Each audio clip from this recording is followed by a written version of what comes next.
Class 10th NCERT Chapter 12 Exercise 12.2 Question number 5.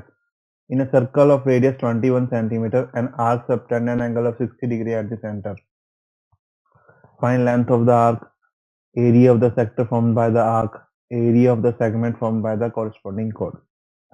ठीक है, तो देखते हैं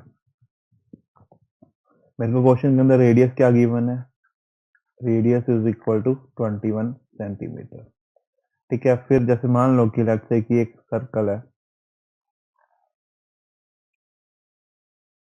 ओके, एंड लेट्स से ये एक आर्क है जो 60 डिग्री एंगल सबटेंड कर रही है। तो पहली चीज हमसे क्या पूछा है, इस आर्क की लेंथ पूछा है। तो लेंथ ऑफ एन आर्क क्या होता है, अगर थीटा डिग्री एंगल सबटेंड कर रही होती तो it will be theta by 360 into 2 pi r. तो हमारे केस में कितना एंगल सबटेंड हो रहा है, 60 डिग्री। तो length of an arc APB will be 60 degree divided by 360 degree into 2 into pi into 21. So 6 by 6, 2, 3, 3, 7.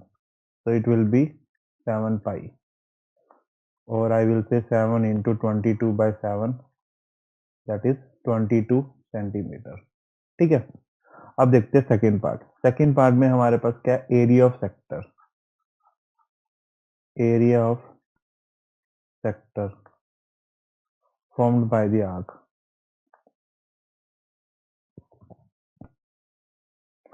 ठीक है, तो एरिया ऑफ सेक्टर क्या होगा, theta by 360 degree into pi r square, ये होता है। तो अब 60 डिग्री के लिए क्या बन जाएगा, area of required sector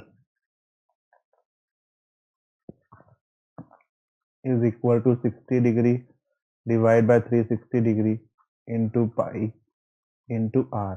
are क्या था हमारे पास, 21 का होल स्क्वायर। ठीक है, तो ये हमारे पास क्या आ जाएगा, 1/6 इंटू 22/7 इंटू 21 इंटू 21। तो ये हमारे पास सिंप्लीफाई हो गया, क्या आ गया, 231 सेंटीमीटर स्क्वायर। ठीक है, तो थर्ड पार्ट हमसे क्या पूछा था, area of the segment, area of the segment, area of segment APB।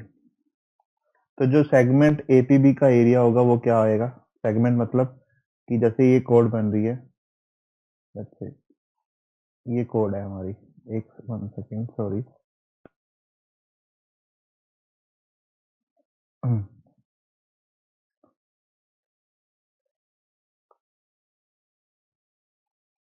जैसे ये कोड है हमारी।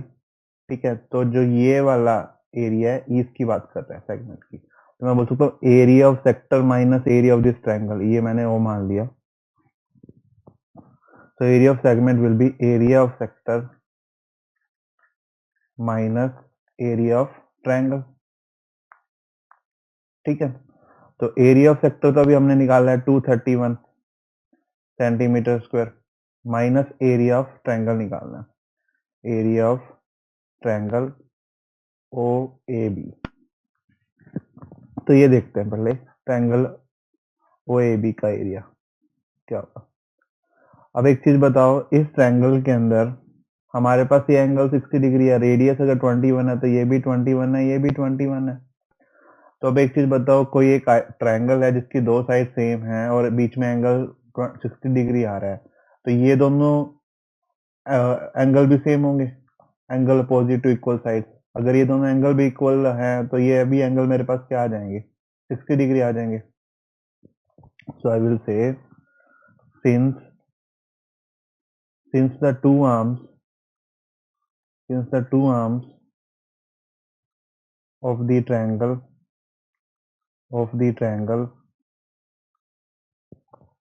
are the radii of the circle,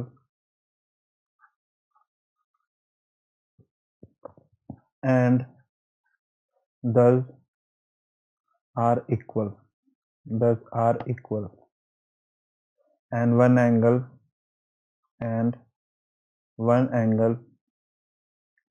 is equal to 60 degree.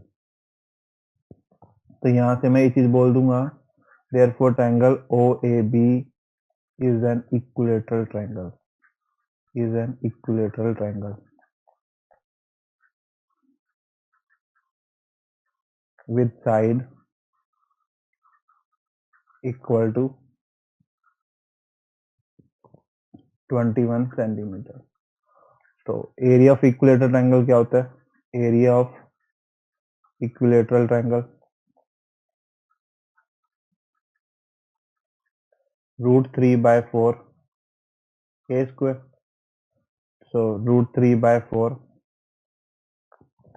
into 21 square. ठीक है, तो हमारे केस के अंदर ये बनेगा.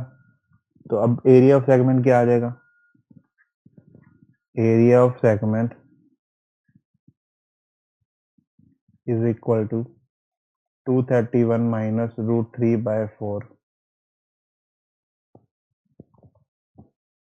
into 21 square. That is 231 minus 441 √3/4 centimetre